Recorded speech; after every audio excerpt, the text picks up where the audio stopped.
مولانا فضل الرحیم مجددی صاحب general secretary آل India Muslim فصلہ board, مولانا محمود علی آبادی صاحب کنوینر سے وقف کمپین مہاراشٹرا, دوستوں اور ساتھیوں, بھائیوں اور بہنوں, مجھے خوشی ہے کہ میں اس وقت میں بمبئی کی سول سوسائٹی کے لوگوں سے بات کر رہا ہوں. ہمارے سماج میں ایک تو پولیٹیشنز ہوتے ہیں جو ان کو ہم ہی نیوکت کر کے بھیجتے ہیں اور وہ پارلیمنٹ میں فیصلے کرتے ہیں, پالیسی بناتے ہیں, قانون بناتے ہیں.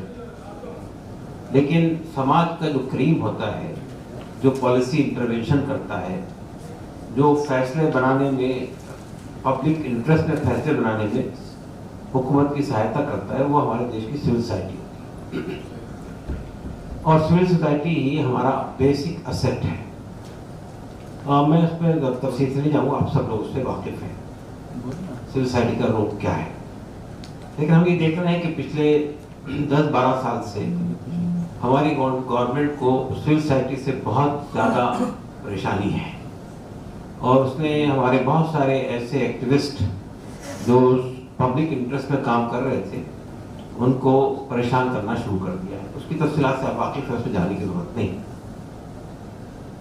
بہت سارے ایسے لوگ جنہوں نے ایشوز پر پروٹیسٹ کیا ہے, پبلک انٹرسٹ میں کام کیا ہے, چاہے وہ سی اے موومنٹ ہو, چاہے اس سے پہلے دوسرے لوگ ہو, کسی پر نکسلزم کا الزام لگا کر, کسی پر کچھ اور الزام لگا کر ان کو جیلوں کے درمیان بھیج دیا گیا ہے.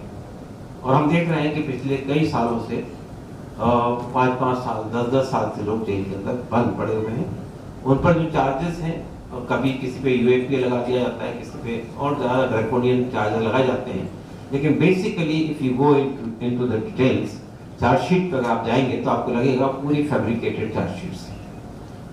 ابھی سائے بابا کا ڈیتھ ہوئی ہے, آپ جانتے ہیں کتنے سال تک وہ رامپور کی جیل میں رہے.